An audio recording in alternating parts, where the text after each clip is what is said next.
Starting at number 5 is the SteelSeries Arctis Nova 3. Now, it doesn't have to be the Arctis Nova 3 in particular.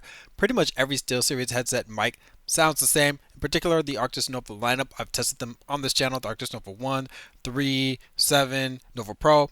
Pretty much all sound exactly the same. The mics are retractable and there's a mic mute button and it'll show a red light when it's muted. The volume is really good. I actually had to move this away from my mouth a little bit just to make sure that it wasn't peaking. The clarity is good. It's not amazing. It's better than most gaming headset mics, which are just really muffled and compressed and they just don't sound good at all. It definitely does sound nasally, like if you have a cold and your nose is stopped up, it definitely does have that kind of sound. And as far as the background noise rejection, here's a little bit of keyboard typing demonstration, and you'll hear it doesn't really do a whole lot of that.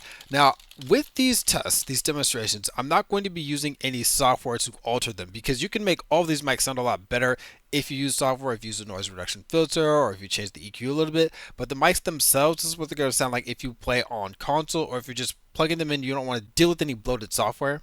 So this is a good, decent, passable microphone, but not amazing. So let's move on to number 4. Now, number 4 on this list is the Razer Kraken V3X. This is the budget version of the Razer Kraken V3. The mic on here is non-detachable. It's not retractable either. Now, what makes this mic really stand out is the clarity. It's just super detailed as far as the upper mid-range goes, the whole mid-range in general. The issue is the sibilant is pretty harsh. Now, watch your ears for this one. She sells seashells by the seashore. She sells seashells by the seashore. If that blew out your ears, yeah, apologize about that. This really does go into the highs. The bass doesn't have a ton of body. It really just gets overpowered by that treble. But as far as your teammates hearing what you're saying, this is going to make your voice come through very clearly. Another issue with this device though is, interestingly, even though the bass isn't actually that full, the plosive rejection isn't amazing. Peter Piper picked a peck of pickled peppers. Depending on how you have this angled, it will distort the mic a little bit. Also the background noise rejection, and this is going to be kind of a theme. The more natural a microphone sounds, I guess as far as the clarity goes, then the worse it usually does the background noise rejection because there's not a lot of post processing. So as I'm going to go ahead and do some keyboard typing here, you'll probably be able to hear pretty much all of that through this. It does definitely have a little bit of rejection towards the rear, but not that much. If you're looking for a good microphone on a budget headset, this is the best that I've used. Every other headset on this list is a lot more expensive. Now, number 3 on this list is where these microphones start to get really good. This is the Corsair HS80 wired. It sounds even better than the wireless version. Now, this microphone is flipped up to mute. There's also a mute button on the back and it'll have a red light when it's muted. As far as tonality, this is easily the most natural sounding microphone. The bass has got this nice warmness to it, very natural sound, but it's not muffled like some of the other gaming headsets, and the sibilance isn't too harsh. It's really easy to argue that this should actually be number 1 on this list, but there are 2 major issues with this microphone that make it so that I can't quite put it up there. The first issue is the background noise rejection. I'm going to do some keyboard typing. You're going to probably be able to hear that pretty loud and clear. Just doesn't really block out any background noises. Inherently, I don't take too many points off of a microphone for that. I don't think that that's completely make or break. It's one of those things where you kind of got to pick your poison, where you want to reject some background noise, then have kind of a muffled compressed sound, or let the background noises in and then have a more natural sound. And this is definitely a lot more natural. But having pretty much no background noise rejection starts to become a serious problem when you combine it with issue number 2. And that's this microphone is simply way too quiet. So in OBS, I can see I'm hitting around -25 to -20 dB. So this thing's really going to need a boost to get it to be usable if you're using it on PC. And then if you're going to be on console, then with the slider that it gives you in console, you're going to have to move it up quite a bit. Now, when you boost a microphone like that, what the issue is it also boosts the noise for it. It boosts the noises that you actually want to hear your voice, but also those background noises that were coming through pretty clearly, like that keyboard typing, like I was saying, it's going to come through even louder. In the PC fan, stuff that you don't really hear in a lot of other gaming headsets, PC fan, people talking behind you, all that stuff, you're going to hear it a lot louder, and it's just going to make the sound quality overall not very good. So I pretty much agree completely with what Hardware Connect said, that if you're in a sound treated room completely silent, this headset microphone sounds amazing. But even in that case,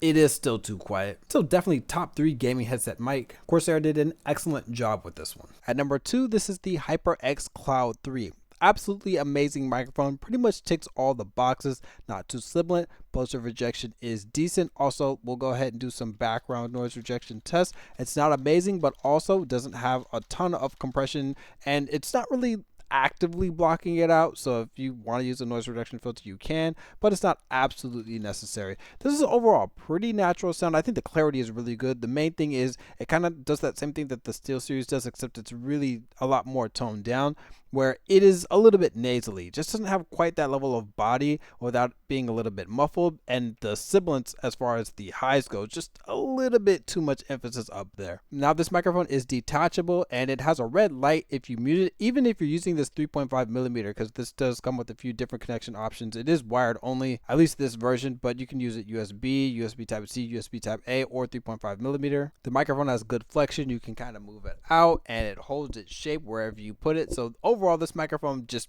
really ticks all the boxes. And if it wasn't for number one, this microphone actually, when I did test it out, I did have it as the number one best microphone on the market. And when it comes to wired gaming headsets, this is the best that I've used still. But number one is just too good. And at number one, the best gaming headset microphone on the market that I've used is the Razer Blackshark V2 Pro 2023 edition. You can move the angle a little bit, and also one of the cool things about this is it holds its shape a lot better than the original Blackshark V2. This microphone is detachable and there's a mic mute button. This is able to do what the Corsair HS80 does as far as the natural tone, getting some of that bass but without having too much of that muffled sound, and then not having too much sibilance. But at the same time, this also has adequate volume, so it has good background noise rejection as well. So let's go ahead and demonstrate that as I'm going ahead and doing some typing. And this isn't without any filters on in Razer Synapse. In fact, I uninstalled Razer Synapse, something that I'm really glad that I was able to do, but you know, with a lot of these sets I have to put it back. But this is great that this sounds like this stock just out the box, because if you're playing on console, you don't have to worry about that. This is almost the perfect microphone. If you're going to be doing something like a Zoom call, any sort of business calls, streaming, and you've got a lot of USB ports, you don't want to use a real mic, or for whatever reason you can't, this is definitely the microphone that I would get. This is the headset to get for the best microphone that you can get on the market right now. Now, is it a good gaming headset overall with all the other features?